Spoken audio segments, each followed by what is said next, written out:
Hey everybody, it's Jason Blaha here, and once again it's time for our breakfast with Blaha. And today I'm having Asian stir-fried vegetables and chicken. All right, let's talk about training volume. Also, people make weird comments about my food. They're always like, why don't you do a full day of eating? Or I don't like this, I don't like that. I'm like, if you look at my different breakfasts, you have a full day of eating. I don't eat foods generally that you don't see me eat in some of the breakfast chats. So what does that mean? I eat a lot of yogurt, eat a lot of lean meat, whether it's beef or chicken, vegetables, fruit, nuts. Pretty straightforward. That's what I eat. All right, let's talk about training volume. And I think when we get into these discussions about training volume being a driver of hypertrophy, people need to understand how nuanced that is. Because when that statement is made, it means that we need a certain amount of volume. In other words, volume is a driver of hypertrophy up to a point. I mean, hypothetically, it would be infinite, but we have to recover. And the recovery is where it gets complicated. Right? And it depends on how hard you're training in the context of that volume. So, when people say that, what we mean is you set aside these really crazy high volume studies that are outliers that have been heavily questioned and scrutinized by other experts. Your data doesn't even support what you're saying. And we start finding that really the volumes that produce the most muscle growth are kind of in a middle ground. Right? In other words, what do we mean by volume as a driver of hypertrophy? You can't come in and do a 1 rep max and go home. Now, it's funny because, we need to make these statements about volume, but everyone's like, but no one who's trying to get big trains that way. Exactly. That's why it's almost a pointless statement to say that. In other words, unless you bought into the Men's or HIIT thing or you're trying to do Bulgarian training, there's no need to really make that statement because we all know, from looking at people that generally the biggest guys, let me rephrase that, not just generally, but almost exclusively, the biggest guys and girls at the gym do multiple sets, multiple reps, and usually multiple exercises. Right? Most of them do more than one exercise for a muscle and more than one set. They don't just come in and do one set of bench press for their chest.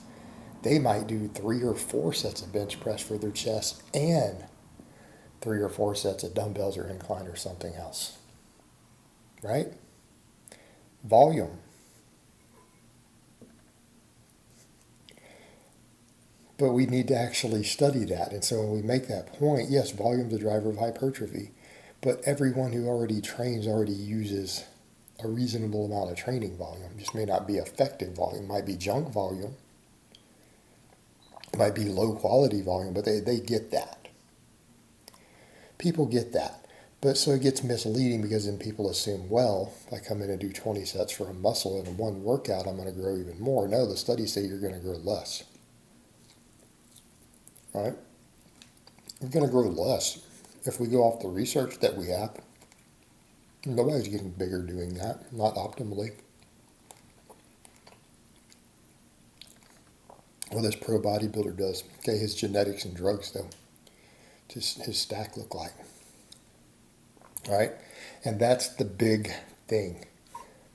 Volume becomes a different animal the more enhanced a lifter gets. And I hate that because people try to make that comparison of natural versus enhanced. No, that's a spectrum. The more enhanced you are, the more certain things go. Okay, so dose equivalency. But volume, once we are hitting minimal thresholds, it tapers off very quickly. In other words, there's a middle ground to where this is where the most muscle growth occurs. And as we go higher, muscle growth doesn't just get a diminished return, it reduces. And that's what most of the studies show. If you are training hard. We're talking, within a rep or two of failure, right? On all your sets or going to failure. The other problem you have, though, is that we have to recover. And if you start doing too many sets to failure, you start doing too many really taxing sets, too many taxing exercises,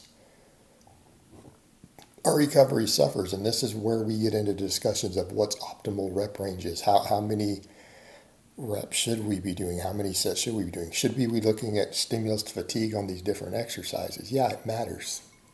Because in theory, the training volume should always stimulate additional muscle growth, right?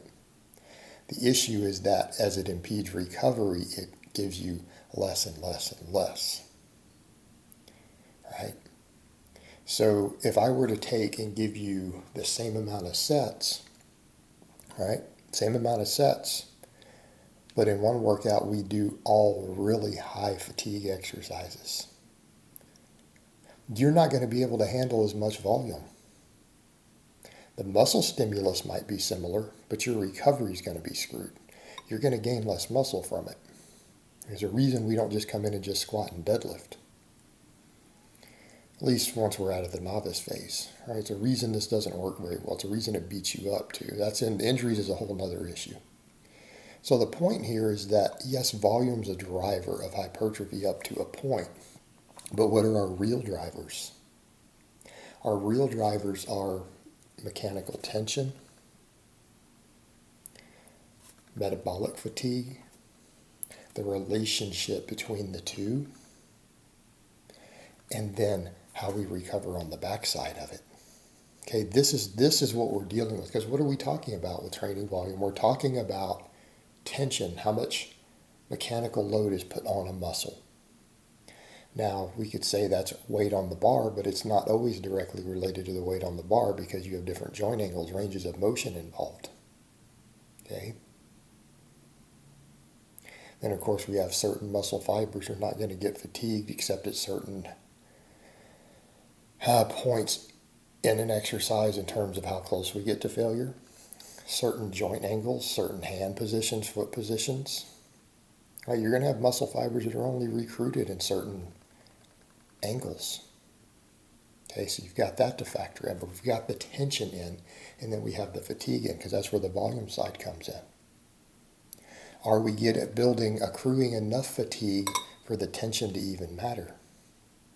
All right, if you're doing a really light weight, you have to do a lot more reps. You have to accumulate a lot of fatigue before you get muscle growth, an appropriate stimulus to where that tension is actually recruiting upper threshold fibers. Okay, so it really is more nuanced than just do more work. I think the argument should be made that volume at a certain threshold, right, is a driver of hypertrophy. But then once we reach that threshold, everything else is about tension, fatigue, and recovery. Those are your three big factors. And really, volume can be part of that. How much fatigue are we accumulating with a given amount of tension? It's really what volume is. And again, balance with recovery. Can we recover from what we are doing?